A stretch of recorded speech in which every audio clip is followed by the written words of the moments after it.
Dictation start now.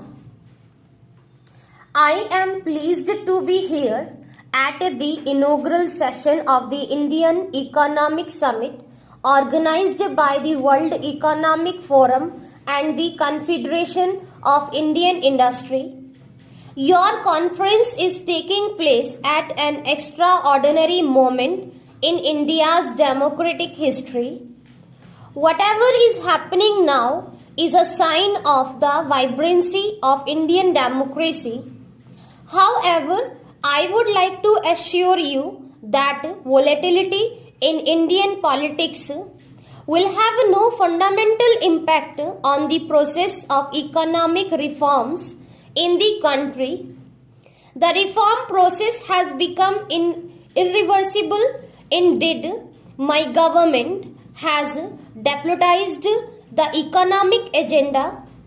Your summits in the past have fostered constructive interaction between foreign and Indian business, and with the government they have also facilitated foreign business becoming familiar with India's efforts both to carry out internal liberalization and to integrate itself with the global economy.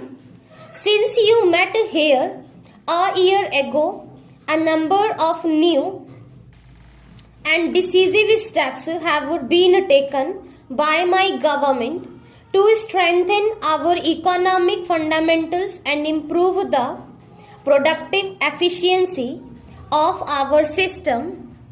In the schedule of your meetings over the next few days, you would be interacting with some members of my cabinet, some distinguished businessmen, economists, and senior government functionaries. They would outline for you only what has been achieved during this period, but share their vision of the economic agenda for the coming months.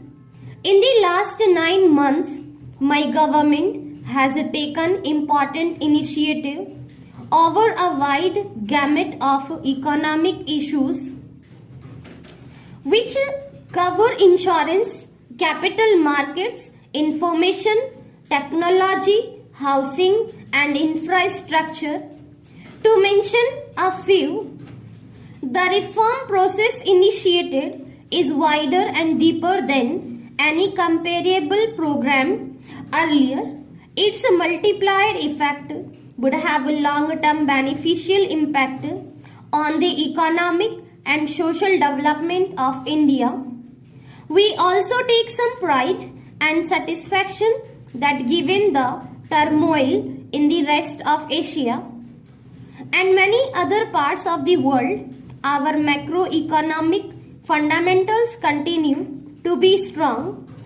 They create new opportunities for private investment, both domestic and foreign, a GDP growth of well over 5%, inflation below the double-digit number, comfortable foreign exchange reserves, positive growth in agriculture, stable exchange rate management coupled with sectoral initiatives have reaffirmed the government to a policy of liberalization with suitable checks and balances. I have said so earlier and would reiterate today, there is no panacea to bring about high rates of economic growth here. Discussions are going on within the Bretton Woods institutions, the United Nations and other forms of reform of the global economic architecture. We will participate constructively in this dialogue so that the emerging reform process can durably address the malaise that has been adversely affected many countries.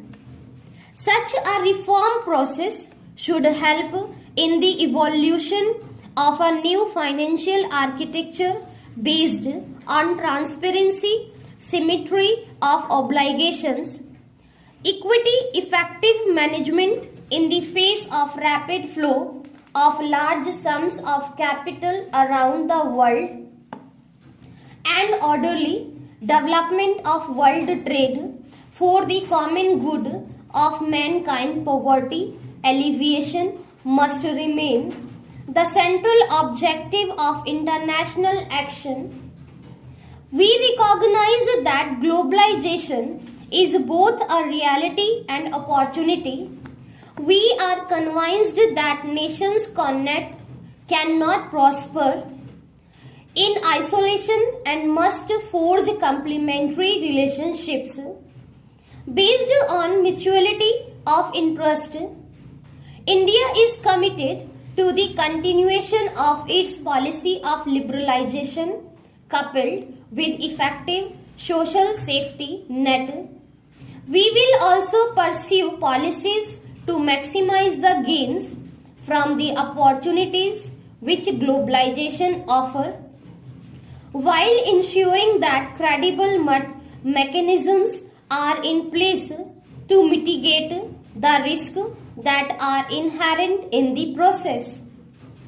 Our aim is to be a strong nation so as to be able to live in peace, prosperity and dignity.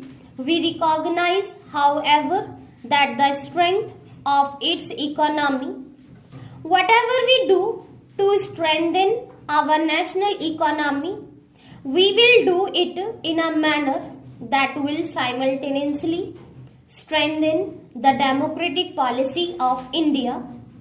Whatever we do to strengthen the democratic polity, we shall simultaneously strengthen the secular unity of India, and whatever we do to strengthen our democratic polity and secular unity, we will bear in mind the need at all times to dramatically reduce poverty in the shortest possible time. In this endeavor, our approach is the same as that advocated by Professor Amartya Sen, the great Indian economist who won this year's Nobel Prize for Economics, namely liberalizations and globalization, yes, but with a credible program to improve the social sector.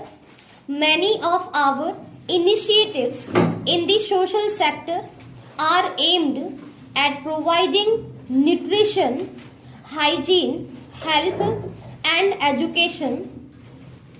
Those large numbers of our population who continue to be the victims of poverty. India is a democratic country. Democracy is our greatest strength. Freedom of thought, freedom of action, freedom to live with diverse faiths and systems are fundamental to our culture. I believe that these are essential components of liberalizations and globalization. We have another great strength. We have an unbroken record of honoring all our financial obligations of foreign investors and lenders. We have a sound legal system that incorporates justice,